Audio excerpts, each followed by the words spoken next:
Compartilhar com você hoje, ela resume muito do que foi o meu ano. Ela é praticamente uma resposta daquilo que Deus falou comigo durante o ano inteiro. E hoje eu consigo entender algumas coisas, e hoje eu consigo entender alguns fatos, porque foi algo que Deus falou comigo há mais ou menos um mês atrás, e eu quero compartilhar com você, igreja, porque isso vai determinar o nosso ano de 2018, amém? Salmos 106 diz o seguinte: Aleluia! Deem graças ao Senhor, porque Ele é bom. O seu amor dura para sempre. Quem poderá descrever os feitos poderosos do Senhor, ou declarar todo o louvor que lhe é devido? Sim, amado, o amor de Deus é esse. Olha para mim, o amor de Deus é esse, o amor de Deus é incrível. Quem poderá declarar todo o louvor que Ele merece? Quem poderá declarar tudo aquilo que Ele realmente é? Nós não conseguimos muitas vezes expressar toda a nossa adoração ao Senhor. Por quê? Porque Ele é grande demais, Ele é bom demais, Ele é incrível demais, Ele é maravilhoso demais e Ele é tudo demais. Amém? Quantos podem dizer que Deus é muito bom para você? Amém. Glória a Deus. Verso 7. No Egito, os nossos antepassados não deram atenção às tuas maravilhas. Não se lembraram das muitas manifestações do teu amor leal. Ou seja, eles não tiveram gratidão. Quem aqui está no desafio da gratidão ainda? Então lembra aí o desafio da gratidão. Porque toda vez que você esquece, toda vez que você não lembra daquilo que Deus fez, você está deixando de ser grato a Ele. Isso foi uma das coisas que aconteceu com o povo. Isso foi uma das coisas que aconteceu com o povo. Versículo 8. Contudo, Ele, o Senhor, o salvou por causa do seu nome, para manifestar o seu poder. Repreendeu o mar vermelho e este secou. Ele os conduziu pelas profundezas como um deserto. Salvou-os das mãos daqueles que os odiavam, das mãos dos inimigos o resgatou. As águas cobriam seus adversários, nenhum deles sobreviveu. Então, creram nas suas promessas e a Ele cantavam louvores. Esse texto de Salmos está dizendo quando o povo saiu do Egito. Esse texto de Salmo 106 está dizendo a passagem onde o povo ele era escravo no Egito, onde o povo tinha chegado por intermédio de José até o Egito, mas Deus já tinha prometido lá em Abraão que Ele faria de Abraão uma grande nação e Ele daria a terra prometida chamada Canaã para aquele povo que seria somente seu. Mas por um acaso da história, aquele povo cresceu muito e acabou se tornando escravo no Egito. Chegou num certo momento que Deus chama um cara chamado Moisés, e simplesmente Deus olha, Moisés, e chama ele, e aí o Senhor olha para Moisés e fala assim, eu escolhi você para libertar o meu povo, eu escolhi você para tirar o meu povo da escravidão do Egito. E aí eu acho que todo mundo conhece a história das 10 pragas, onde o faraó fica naquela disputa, e vai, não vai, vai, não vai, liberta, não liberta, liberta, não liberta, pode ir embora, não pode ir embora, e aí é nesse exato momento, a partir daqui que eu quero começar a falar com você. A partir do momento que Faraó libera e o povo sai do Egito. A partir do momento que o Faraó, que aconteceu a Páscoa, os primogênitos do Egito foram mortos porque não tinha a proteção. E aí o Faraó simplesmente fala para eles, por favor, some daqui, vai fazer o que vocês têm que fazer, mas vai embora daqui. E Deus liberta o povo, então, da mão da escravidão do Egito. E exatamente nesse ponto, por que eu estou pegando exatamente esse ponto? Porque é nesse ponto que nós podemos fazer um paralelo com as nossas vidas. É nesse ponto que nós podemos fazer uma contextualização da nossa vida com Jesus. Eu não sei se você sabe, mas Deus ele não poupou o mínimo de esforço para te resgatar. Talvez isso não é novidade para você, mas eu sempre gosto de falar, eu sempre gosto de te lembrar que Deus ele não poupou o mínimo de esforço para te resgatar do império das trevas. Ele não poupou nem o seu único filho.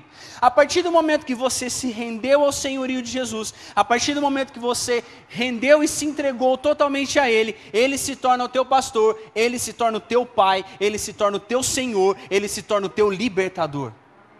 E exatamente aqui, Colossenses capítulo 1, versículo 13, diz o seguinte: pois Ele, o Senhor Jesus, nos resgatou do domínio das trevas e nos transportou para o reino do seu Filho amado, em que temos a redenção, a saber, o perdão dos pecados. Olha para alguém do seu lado e fala assim: você foi resgatado.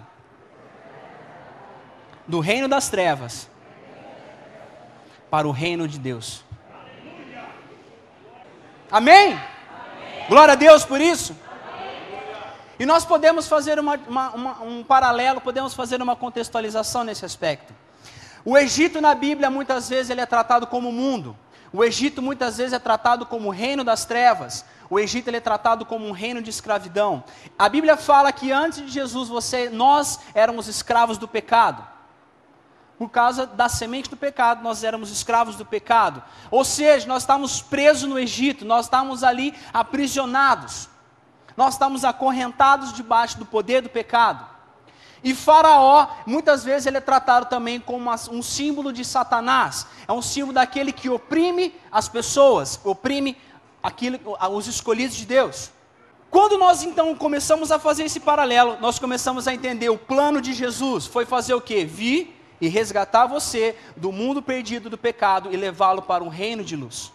Mas a partir do momento que você sai do império das trevas, a partir do momento que você é resgatado pelo amor de Jesus, a partir do momento que você entrega, a vida começa a ter algumas fases. Nós começamos a passar por alguns períodos de transição. O primeiro período de transição é exatamente esse, da saída do Egito e a proteção de Deus. Abra sua Bíblia em Êxodo capítulo 13. O primeiro ponto que nós veremos é justamente esse momento da saída. Uma vez que você foi liberto das trevas, uma vez que você recebeu Jesus, começa-se uma fase na sua vida, que é a saída do Egito e a proteção de Deus. Êxodo capítulo 13, versículos 17 e 18. Diz o seguinte: quando o faraó deixou sair o povo, Deus não o guiou pela rota da terra dos filisteus, embora fosse o caminho mais curto, pois disse, se eles se defrontarem com guerra, talvez se arrependam e voltem para o Egito. Assim, Deus fez o povo dar a volta pelo deserto, seguindo o caminho que leva ao Mar Vermelho. Os israelitas saíram do Egito preparados para lutar. Perceba que, quando eles saíram, Deus os conduziu para um caminho um pouco mais longo. Deus os conduziu para um caminho um pouquinho mais longo. Por quê? Porque Deus estava querendo proteger o povo. É justamente esse momento, a partir do momento que você aceita Jesus, eu creio que por causa de que você nasceu de novo, assim como um recém-nascido que nós acabamos de ver dois aqui, tem um cuidado todo especial. Eu creio que Deus também ele tem um cuidado todo especial com a gente. Ele olha para as nossas vidas. Nós somos tratados como crianças assim que nós nascemos, recém-nascidos em Cristo, e todo recém-nascido precisa de um cuidado. E eu creio que existe um período pós-conversão que Deus nos protege. Deus ele livra nas nossas vidas de algumas coisas. Deus ele não deixa que a gente enfrente algumas situações, justamente para quê? Assim como o povo, Deus falou para o povo, se eles enfrentarem dificuldades logo de cara, eles vão querer voltar para trás. Deus ele sabe, Deus é todo soberano e ele fez justamente isso. Ele falou, é um caminho mais longo, mas é o melhor caminho. Porque Deus não escolhe atalhos, e muito menos desvios, ele sabe o caminho certo. Entenda o seguinte, com Deus não tem atalhos e nem desvios, tem caminho certo. Porque, mas é mais longe, mas é o melhor caminho, porque ele está lá naquele caminho. O que você prefere, um caminho mais longo com Deus ou um caminho mais curto sem Deus? Não precisa responder, eu acho que é meio que óbvio isso, né? Então Deus, ele nos resgata, ele mostra o amor dele para nós e nos poupa de algumas coisas. Deus guiou o povo por uma rota mais longa por dois motivos. Primeiro, poupar o povo de uma guerra. O versículo está dizendo isso. Eles não vão suportar guerrear agora. Eles não estão preparados para isso. Deus sabia que o faraó ia querer recapturar o povo. Deus sabia que o faraó ia querer buscar os caras de volta. Mas se tivesse muita guerra, se tivesse esse conflito, eles poderiam simplesmente querer abandonar tudo e falar assim, cara, não valeu a pena sair do Egito, é melhor a gente voltar lá a ser escravo do que morrer lutando no deserto. Deus então, na sua infinita sabedoria, falou assim, eu vou poupá-los disso. Assim também é você aceita Jesus, eu creio que existe essa proteção, e você é poupado de algumas situações, você é liberto de algumas situações. A segunda situação é isso, para que eles não voltem mais para o Egito. Esse é um tempo que Deus conduz você grandiosamente.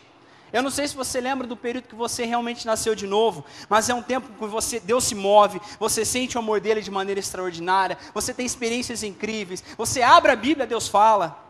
É um período incrível, é um período onde você se apaixona por Jesus, é um período onde você começa a experimentar o colo do Pai de uma maneira sobrenatural. Por quê? Por que isso? para que você olhe para o mundo e fale assim, eu não quero mais voltar para lá. Não vale a pena voltar para o mundo. Quem passou por fases da vida onde você experimentou tanto o amor de Deus que você olhava para o mundo e falava assim, não é possível que um dia eu vivesse longe de Deus? Quem já passou por períodos assim? Esse é o período que você acabou de sair das trevas, porque aquele período tão incrível, você tem experiências maravilhosas, Deus fala, tudo é motivo para você sentir a presença de Deus, tudo é motivo para você descobrir algo incrível em Deus, justamente por quê? Porque Ele está te carregando no colo, para que você olhe para trás e fale assim, eu não vou mais olhar para trás, eu vou avançar, eu não quero mais saber de abandonar Jesus, eu quero viver uma vida com Jesus para sempre. Isso deveria ser a nossa vida constante, isso deveria ser o nosso dia a dia. Mas as fases do cristão, as fases do povo de Deus, nem sempre nos levam a pensar dessa maneira. Outro ponto a observar de maneira bem rápida, é que o povo quando saiu do Egito, versículo 18, diz que eles saíram preparados para lutar. Por que eles saíram preparados para lutar? Porque eles ainda não tinham a dimensão total do que Deus podia fazer por eles. Eles saíram para lutar porque eles eram escravos? Talvez não, alguns estudiosos dizem que eles... Algumas linhas de estudo dizem que eles ajudavam a defender o Egito de algumas guerras, porque eles eram um povo muito numeroso.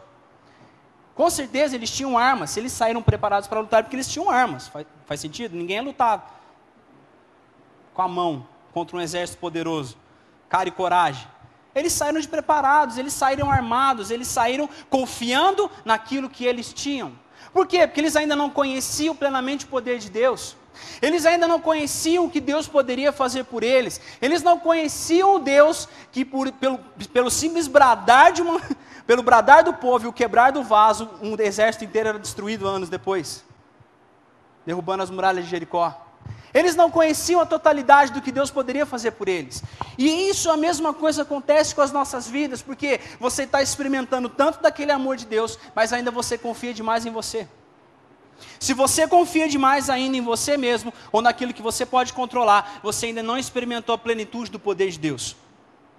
Se você confia nas suas armas, se você confia naquilo que você pode lutar, você ainda não experimentou a plenitude do que Deus pode fazer com você.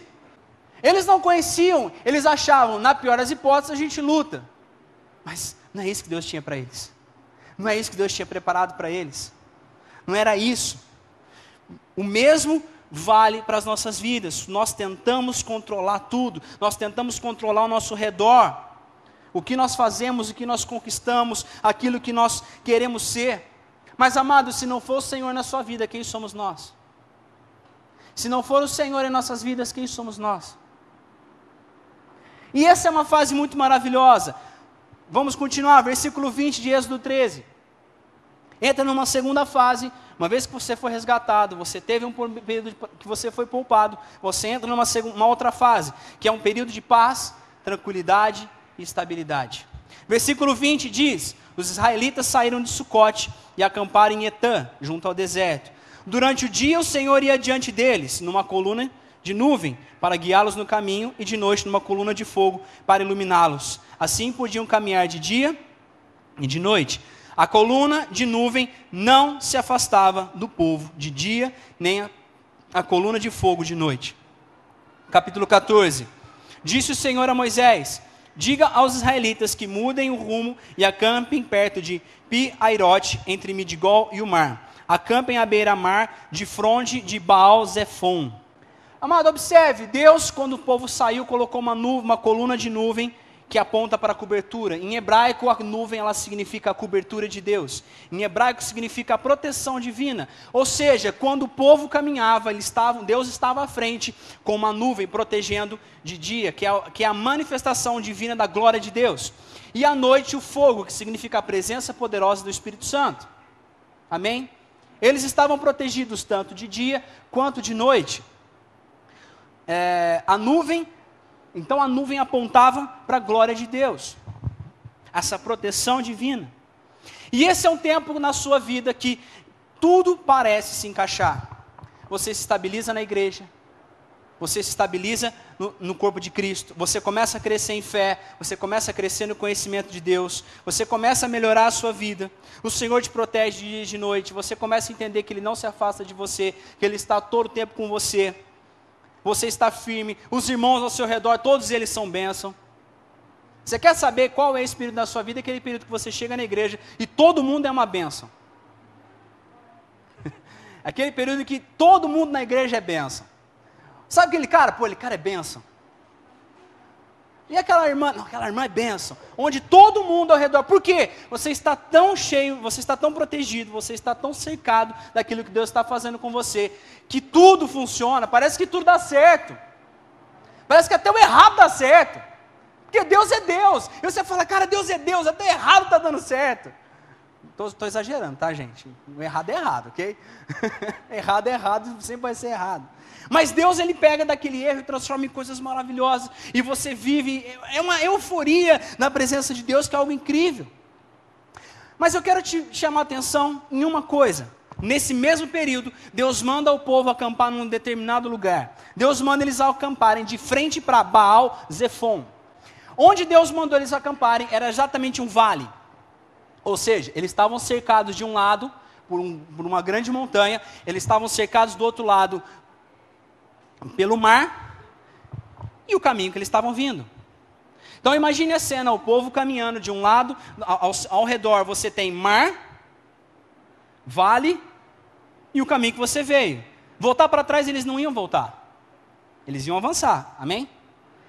Só que é interessante o lugar onde Deus manda eles acamparem. Deus manda eles acamparem num lugar chamado Pi-Hairote, que no original existe duas traduções, significa curral ou lugar de semente. Nós estamos exatamente hoje no curral de Deus, no aprisco, melhor dizendo, né, de ovelhas. Ou nós estamos num lugar de sementes, onde o Senhor tem lançado a sua palavra como semente para que floresça o nosso coração. Amém? Para que você floresça, para que você cresça.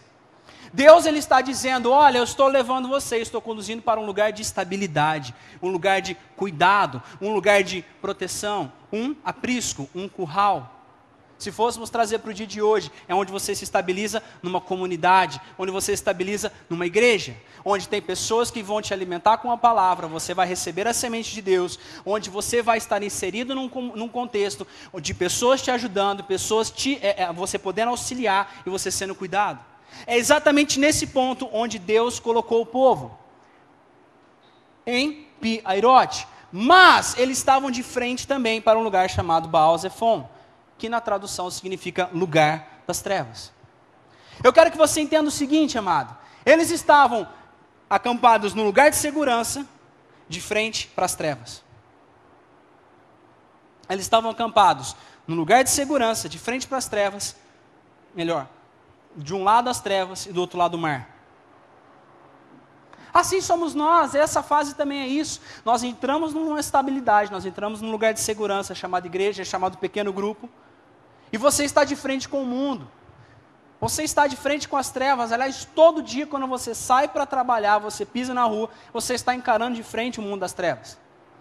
Percebe que Deus tirou o povo do Egito, mas Ele quis deixar uma mensagem. Ele falou assim, escuta, eu tirei vocês da escravidão, mas as trevas vão continuar perseguindo vocês. Eu vou proteger vocês das trevas, mas ela sempre vai te perseguir. Assim somos nós, amado, o mundo vai continuar nos perseguindo. Se você tem a esperança de que um dia Jesus vai te livrar completamente de ser atacado do diabo, esse dia vai chegar, mas não é aqui. Esse dia vai chegar, lá na glória, quando Ele finalizar tudo. Aí beleza. Mas enquanto nós estivermos aqui, nós seremos cercados. A palavra de Deus diz que Satanás anda como um leão ao redor rugindo, tentando o quê? Nos devorar. Mas eu também creio que maior é o que está em nós do que aquele que está no mundo. O problema não é quem quer me atacar, eu preciso me preocupar é quem está me defendendo. Então entenda, nós estamos diante do mundo, muitas vezes estamos ilhados com as pressões do mundo, mas ainda é um tempo bom. Eu não sei se você está conseguindo identificar esses períodos na sua vida, que você vê que lá fora é muito ruim, mas aqui está tudo muito bom. Está tudo bacana, a igreja, a família de Deus, as coisas estão funcionando. Mas aí o Senhor começa a lição que Ele quer nos ensinar. A partir do versículo 3. Que é um tempo de perseguição para a glória de Deus. Eu não sei quantos estão passando por essa aí. Mas fica firme. Versículo 3. Faraó pensará que os israelitas estão vagando confusos, cercados pelo deserto.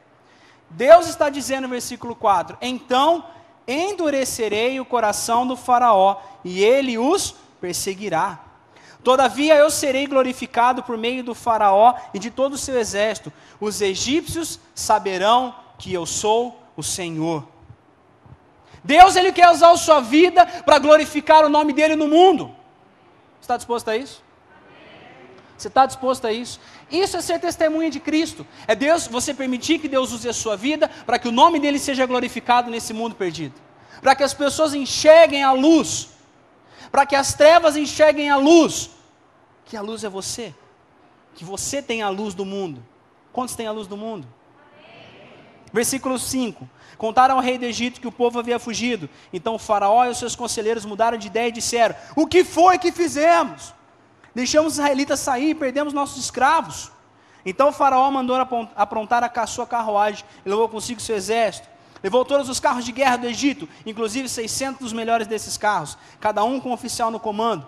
O Senhor endureceu o coração do faraó, rei do Egito, e este perseguiu os israelitas que marchavam triunfantemente. Os egípcios, com todos os cavalos e carros de guerra do faraó, os cavaleiros e infantaria, saíram em perseguição aos israelitas e os alcançaram quando estavam acampados à beira-mar, perto de Piairote, de fronte para Baal-Zefon. Percebe, amado? Então Deus, Ele endureceu o coração de faraó para perseguir o povo. Esse é um tempo onde você começa a ver que as coisas ao seu redor começam a complicar. De repente estava tudo muito bem, você estava marchando triunfante, mas as coisas ao seu redor começam a complicar. Você fala, mas por que está complicando? Onde está? O que está acontecendo? Por que Deus faz isso? Amado, nós não conseguimos entender algumas coisas porque o plano completo é só Ele que consegue enxergar. Ele tem o plano completo. Nós temos uma visão limitada daquilo que Deus vai fazer, porque Ele mesmo já tinha falado: eu vou permitir a perseguição para que eu livre o meu povo, para que o meu nome seja glorificado diante de todo o Egito. Uma vez que nós nos entregamos a Jesus, a nossa vida não pertence mais a nós mesmos, a nossa vida pertence ao Senhor, e Ele usa das nossas vidas para que o nome dele seja glorificado no mundo. Só que se você não tem essa consciência, você começa a olhar, de repente as coisas ao seu redor começam a se mobilizar, as coisas começam ao seu redor, parece que tudo conspira contra você. Eu não sei, você já deve ter sentido isso, mas parece que tudo, de repente, do nada, tudo ao seu redor começa a conspirar contra você. Quem já sentiu isso? Aquilo que de repente estava tudo dando tão certo, de repente do nada começa a dar tudo tão errado. Fala, como? Por quê? Perseguição, dificuldade, sério, por que isso? Você fica ali, você entra num processo de desespero. Por que acontece isso? Para que Deus mostre a glória e o poder dEle no livramento. E segundo, porque tudo faz parte de um plano de Deus. Tiago 1, versículo 2 a 4 diz: meus irmãos, considerem motivo de grande alegria o fato de passarem por diversas provações. Peraí, para. Motivo de grande alegria? Passar por diversas provações? Olha para quem do seu lado e fala assim: motivo de grande alegria? Passar por provação é motivo de grande alegria, irmão? Que? Não é possível. O que? É isso mesmo. Ele continua dizendo: pois vocês sabem que a prova da sua fé produz o quê? Perseverança. E a perseverança deve ter ação completa, a fim de que vocês sejam maduros e íntegros, sem que falte a vocês alguma coisa. A perseguição é para te fazer crescer. A perseguição é para te fazer crescer e não querer voltar atrás com o Senhor Jesus. A perseguição é para que você produza perseverança. A perseguição é onde separa os meninos dos homens. Menino quer voltar para o Egito. Homem permanece até o fim. Ou as mulheres, né? Meninas e mulheres, vamos lá, vamos fazer um bem bolado também aqui. O momento da perseguição onde separa meninas de mulheres. Vou fazer também os dois. Por quê? Menina quer voltar a brincar de boneca. Mas mulher quer constituir família. Menino quer voltar a brincar de carrinho. Mas homem de verdade quer ser luz e estabelecer família. Mas o que faz isso, Tim? É a aprovação. É o que te traz maturidade. Deus, Ele te impulsiona a crescer. A coisa que eu mais quero é que meus filhos cresçam saudavelmente. Por quê? Faz parte da natureza eles crescerem. Seria bizarro eu querer tratar o João ou o Pedro Paulo daqui a 20 anos como eu trato eles hoje. E tem gente que quer que Deus continue te tratando da mesma maneira como você aceitou Jesus. Quando você recebeu Jesus. O João hoje, ele fala tudo errado. É lindinho, bonitinho. Só que você muitas vezes tem esse tipo de mentalidade, espera que Deus te trate da mesma maneira, como quando você aceitou Jesus. Não! Deus, Ele quer que você amadureça, Deus, Ele quer que você cresça, porque só pode produzir fruto quem é maduro. E o propósito de Deus é que você cresça e produza frutos, frutos de justiça, frutos do Espírito, frutos como filhos espirituais para Ele. Então a aprovação faz parte do plano de Deus para você. Eu estou sendo provado, aleluia! Faz igual o Tiago fala, é motivo de grande alegria, porque Deus está te empurrando para você crescer. Então sorria para a sua perseguição. E aí a coisa começa a ficar estranha, porque nós entramos na quarta fase, que é uma fase muito interessante, que é o reclamando. Por que reclamando? Olha lá, versículo 10 de Êxodo 14.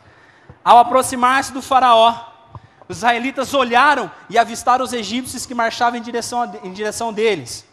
Ou seja, você está lá, você começa a ver o mundo correndo atrás de você. Você fala assim, cara, o mundo vai me perseguir, eu não vou aguentar a pressão, o mundo vai me derrubar. Ai meu Deus, eu estou vendo o diabo tentando me destruir. E aterrorizados, clamaram ao Senhor. Versículo 11, disseram a Moisés, por falta de túmulos no Egito que você nos trouxe para morrermos no deserto? O que você fez conosco nos tirando de lá? Já tínhamos dito a você no Egito, deixe-nos em paz, seremos escravos dos egípcios, antes ser escravo dos egípcios do que morrer no deserto. É aquele tempo que você começa a pensar duas vezes, se ter entregado sua vida para Jesus valeu a pena. Eu tenho certeza que todo mundo que já parou e pensou duas vezes, se valeu a pena realmente entregar sua vida para Jesus. Se valeu a pena você estar onde você está hoje. Talvez você esteja pensando isso hoje. Eu acho que esse negócio de Deus não funciona. Eu tive que ouvir isso esse ano de um cara, eu já falei aqui para vocês. O cara olhou para mim no meio de uma perseguição e falou assim, eu acho que Deus não funciona. Eu falei, então, não sei qual é o teu Deus, porque o meu funciona. E muito. Eu não sei então qual Deus que você está servindo, porque o que eu sirvo, que é o vivo, funciona muito bem. Só que você entra naquela fase que é, o Deus me ajuda, ao mesmo tempo, você corre para todo mundo. Deus me ajuda, irmão, me ajuda. Mas aí, de repente, no dia seguinte, eu não quero saber de ninguém, eu vou ficar sozinho. Eu quero me isolar. Eu não preciso de igreja. Eu não preciso de ninguém pegando no meu pé. Eu não preciso de ninguém orando por mim. O povo está pensando que é o quê? Vai ficar falando na minha vida? Quem que eles pensam que eles são? E aí você pensa em desistir, você pensa em largar a mão de tudo, aí você começa a queixar, aí você reclama da igreja, você reclama do trabalho, você reclama do seu marido, você reclama da sua esposa, você reclama da sua família, você tem, aí é reclamações sem fim, aí aqueles irmãos que eram bênção, já não são mais bênção. Sabe aqueles irmãos que todo mundo era bênção? Agora já não é mais bênção, agora virou o demônio. Sabe aquele irmão, sabe fulano de tal, não quero nem saber desse cara. E aquele irmão, Satanás está no corpo dele. Aquilo é uma pedra de sapato, aquilo precisa se converter. Porque você entra num senso de vitimismo, você cai dentro de você mesmo, onde você se torna o centro do universo e você esquece que Deus é o centro de tudo. Então você começa, por causa das perseguições, a se confrontar com você mesmo. Só que o ser humano, preste bem atenção no que eu vou dizer para você. O ser humano, eu, você, todos nós temos um seguinte problema: a culpa nunca é nossa. A culpa nunca é nossa. Isso faz parte da semente do pecado. Pode pegar qualquer criança que você quiser e pergunta para ela por que ela fez bagunça. Ela nunca vai admitir que a culpa é dela. Ela vai dizer, mas é que alguém fez alguma coisa, por isso que ela fez isso. Nós nunca admitimos a nossa culpa. A culpa é da igreja, a culpa é do irmão, a culpa é do líder do pequeno grupo, a culpa é do pastor. Esse é o que mais leva a culpa, tadinho. Nem sabe o que está acontecendo, é porque não sabe, mas se sabe o que está acontecendo é porque sabe o que está acontecendo. Nunca está certo. O pastor nem sabe de nada. Você falou, pastor? Você espera o quê então? Mas está vendo, pastor? Mas eu contei o pastor, irmão, mas tem coisa que não dá para a gente resolver. Eu não sou Deus. Eu não sou Deus. Eu sirvo a Deus, mas não sou Deus. Mas você espera que eu seja o salvador do mundo. Eu não morri no seu lugar. E muito menos vou morrer no seu lugar. Jesus já fez isso por você, irmão.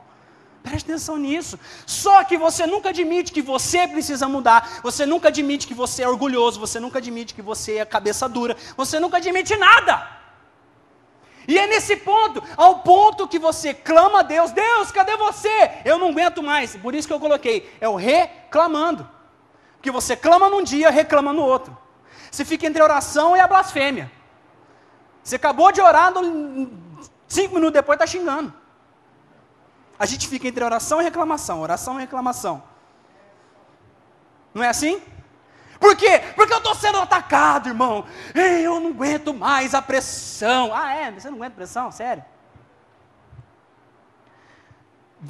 Posso te contar um pouquinho da história de Paulo? Vamos ver aqui. Vamos conversar sobre o que é pressão. Paulo, ele ficou, por mais de uma vez, 24 horas boiando no mar, agarrado numa tábua. Ser chicoteado por amor a Cristo, ele já falou que ele mesmo já tinha perdido as contas. Outro texto, ele fala que ele já sabe o que era ter muito, sabe o que é ter pouco, ou seja, ele ganhou, perdeu. Ele tinha dia que ele estava bem, tinha dia que ele não estava bem. Você quer dizer que a sua vida é pior que isso? E aí ele vira e fala assim, essas pequenas e passageiras aflições que temos. Aí você fala, o quê? Paulo é outro louco igual o Tiago. E eu quero ser louco igual eles, porque 1 Coríntios diz que a sabedoria humana não se compara com as coisas de Deus. A sabedoria de Deus para o mundo parece loucura. Por isso que a gente muitas vezes acha que esses caras são loucos. Pelo contrário, eles são cheios de Deus. Olha lá, Paulo ele diz, quem não tem o Espírito não aceita as coisas que vêm do Espírito de Deus, pois lhes são loucura. E não é capaz de entender porque elas são discernidas somente de maneira espiritual. Mas, infelizmente, em 2017, esse é o ponto do reclamação que muita gente ficou e muita gente está. Muitos na premissa de estarem machucados. Eu concordo, amado, eu sei, pode ser que você precisa de cura, você precisa de restauração, eu entendo.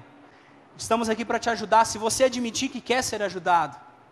Tem esse detalhe também, mas muitos eles simplesmente dizem que estão machucados, mas não querem sair dessa zona, querem continuar simplesmente ali na reclamação. E você fica, por que eu fui aceitar Jesus? Por que eu fui na igreja? Devia ter ficado no mundo, era melhor, lá eu me divertia. Lá sim, esse dia atrás eu tive que ouvir uma também. Eu ando ouvindo umas coisas, rapaz. O mundo tem mais amor que a igreja. Eu falei, aonde? Eu falei, a pessoa, eu falei assim, sério que você está falando isso para mim? Não, porque no mundo, às vezes o mundo tem mais amor do que na igreja. Eu falei assim, não. Porque o verdadeiro amor a gente só encontra no meio daqueles que têm Jesus. Eu falei, então o que você está falando é uma mentira. O que você está falando é uma mentira. Mas a pessoa ela entra num conflito, ela entra num processo de machucar dentro dela, que ela entra nisso, ela não para de reclamar. É nesse ponto que muitos de nós, porque você olha para um lado e não vê escapatória, você olha para frente e vê o mar, como é que eu vou avançar? Não sei para onde eu vou, olha para trás e vê o mundo tentando te destruir, e não tem saída, ou é mar ou é morte, e aí? Talvez, amados, muitos de nós passamos esse ano, e temos passado nesse estágio do ano, a culpa é do mundo, nós não tomamos nenhuma decisão, nós não tomamos nenhuma posição, nós não fazemos nada, parece literalmente que estamos secados. Mas eu deixo te falar uma coisa, Deus não queria deixar o povo morrer ali. Deus não queria deixar o povo morrer ali. Para o homem que vê somente as circunstâncias, ali parecia ser o fim do povo. Para o homem que olhava as circunstâncias, ali parecia ser o fim. Mas nós não vivemos pelo que nós olhamos. Porque a palavra de Deus diz que o justo viverá pela fé. O justo viverá pela fé. Ou seja, o justo não anda pelo aquilo que ele enxerga, ele anda naquilo que ele confia que Deus pode fazer. Amém? Quantos dizem amém a isso? Amém. E eu acho incrível a resposta que Deus dá. Eu acho incrível a resposta que Moisés vem e traz para o povo. Versículos 13 ao 18. Acompanha comigo. Moisés respondeu ao povo, versículo 13. Não tenham medo. Olha para alguém do seu lado e fala, não tenha medo. Fique firme. Fique firmes e vejam o livramento que o Senhor trará hoje. Porque vocês nunca mais verão os egípcios que vêm hoje. 14. O Senhor lutará por vocês. Tão somente acalmem-se. Eles saíram do Egito preparados para lutar. E Deus manda avisar para eles. Calma, vocês não vão lutar. O Senhor lutará por vocês. Versículo 15, disse então o Senhor a Moisés, por que vocês estão reclamando a mim? Diga aos israelitas que sigam avante. 16, erga sua vara, estenda a mão sobre o mar, e as águas se dividirão para que os israelitas atravessem o mar em terra seca. Eu, porém, endurecerei o coração dos egípcios e eles perseguirão. Deus está falando, vou aumentar a pressão. Eu não vou tirar ele, eu vou aumentar a pressão. E serei glorificado com o quê? Com a derrota do faraó e de todo o seu exército, com os seus carros de guerra e seus cavaleiros. Os egípcios saberão que eu sou o Senhor, quando eu for glorificado com a derrota de faraó, com os seus carros de guerra e seus cavaleiros. Deus está dizendo, calma, eu estou no controle. Eu acho incrível a versão, a mensagem, no versículo 14, versículo 15. Eu acho incrível porque ele diz o seguinte, o Eterno guerreará por vocês. Quanto a vocês, cale a boca. Esse momento que eu descrevi é um momento que você tem que calar a boca, irmão. É um momento que você tem que ficar quieto. Por quê? Lembra que eu falei que você fica entre a reclamação e a oração? Para de reclamar. Para de botar a culpa nos outros. Para de querer achar um culpado para os seus erros. Para de achar um erro. Para de querer botar a culpa naquilo que Deus quer mudar em você. Fica quieto. Acalma. Aquieta. Calma. E aí o versículo 15 diz, então o Eterno disse a Moisés, por que vocês estão clamando a mim? Diga aos israelitas que continuem andando. Como assim? Peraí, vamos dar uma retrocedida. Eles estão ali, parados, encurralados, reclamando. De um lado, Faraó vem para destruir. E só tem um caminho para ir, que é o mar. Aí Deus vira e fala assim, vai? Mas Senhor, onde está a estrada? Ele falou, que estrada? Por que você quer ver alguma coisa que eu posso fazer? Calma, só vai, só segue.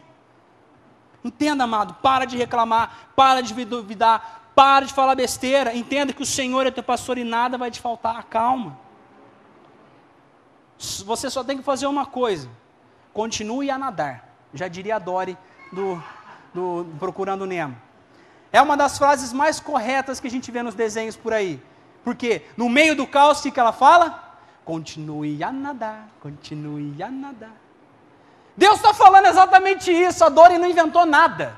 Ela só pegou o que Deus estava mandando para o povo. Praticamente isso, porque eles iam entrar no mar, né? Então era quase um continue a nadar. Mas Deus é Deus, eles não nadaram. Mas Deus simplesmente olhou para eles e falou, anda. Para onde? Para o mar. Que jeito? Deixa comigo. Não é teu problema resolver se o mar vai abrir ou não, o que vai acontecer. Eu estou mandando você ir.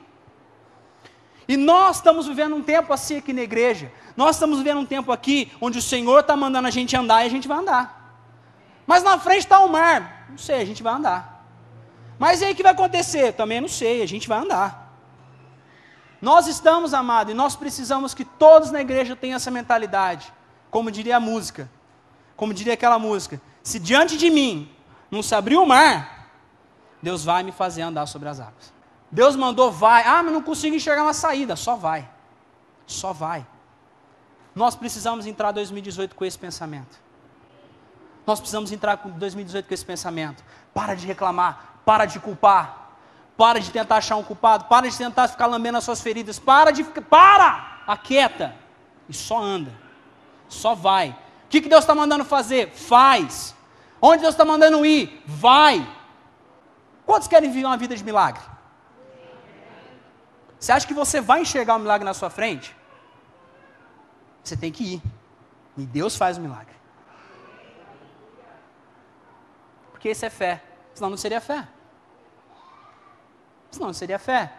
Imagine, é muito louco isso. Imagine Moisés chegando para o povo, e aí Moisés, nós vamos fazer? Fala assim, ó, tá vendo o mar? Nós vamos para lá.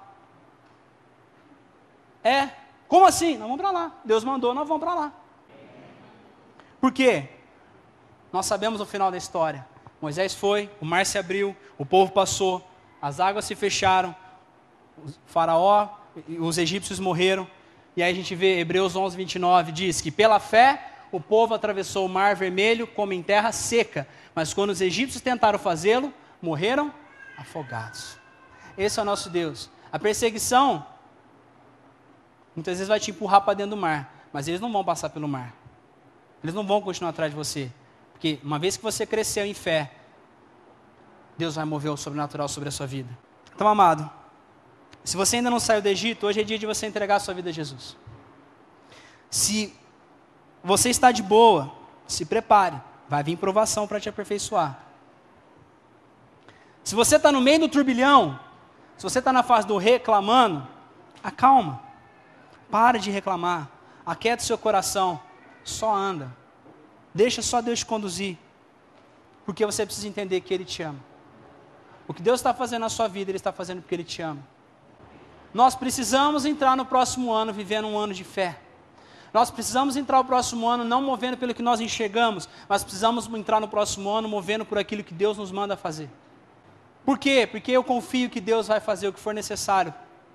Eu confio que Deus vai mover o que for necessário para que Ele cumpra o que Ele mandou eu fazer. Eu tenho essa confiança, eu tenho vivido isso. Tem uma série de coisas que esse ano eu simplesmente falei para Deus, vai, eu fui.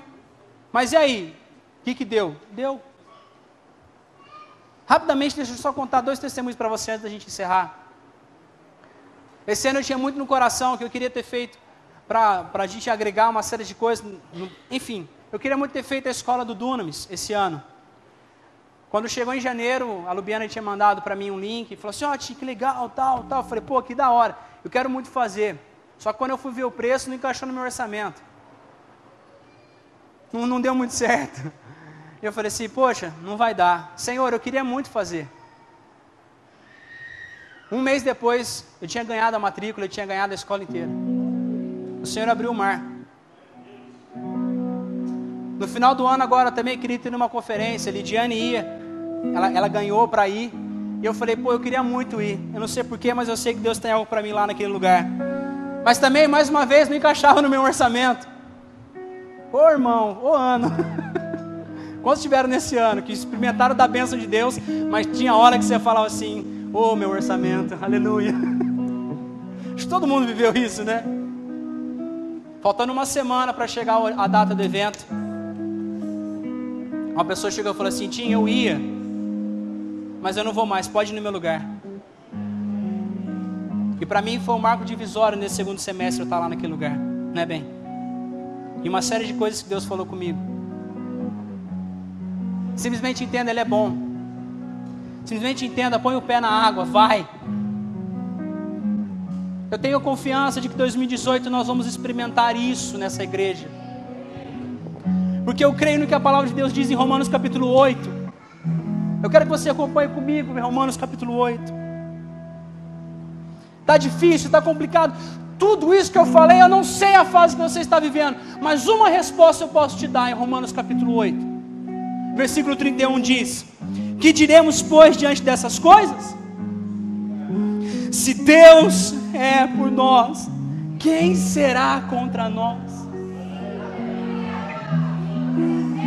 Se Deus é por nós, quem será contra nós?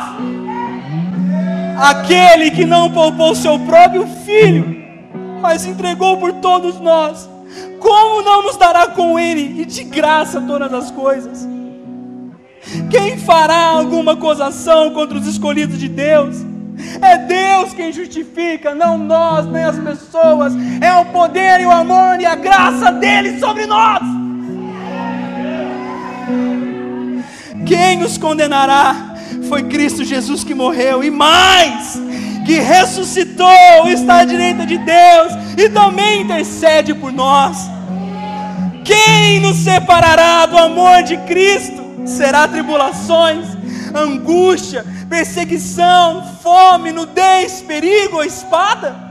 Como está escrito, por amor de ti, enfrentamos a morte todos os dias. Somos considerados como ovelhas destinadas ao matadouro. Mas, diga mas, olha para alguém do seu lado, diga mas, em todas essas coisas somos mais que vencedores, por meio daquele que nos amou. Aleluia! Aleluia!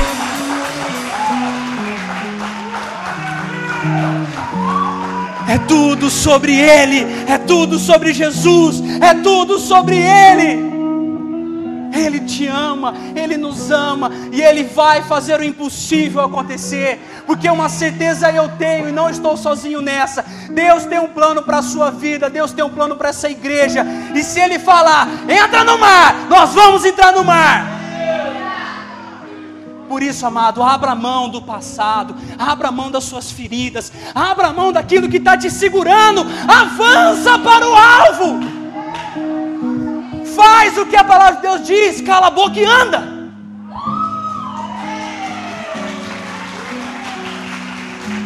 Acalma e anda, porque independente de tudo, em todas essas coisas somos mais do que vencedores em Cristo Jesus. Fique de pé onde você está, e com esse pensamento que nós vamos celebrar a ceia do Senhor. É com esse pensamento que nós vamos celebrar aquilo que Jesus fez. Mas antes de celebrar, onde você está, feche os seus olhos e comece a agradecer ao Senhor.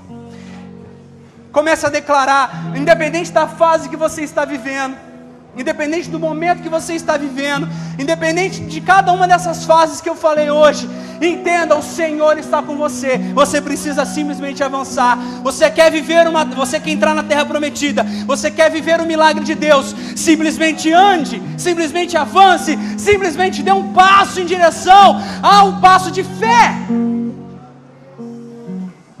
Ah, Dinho, eu não sei, só vai.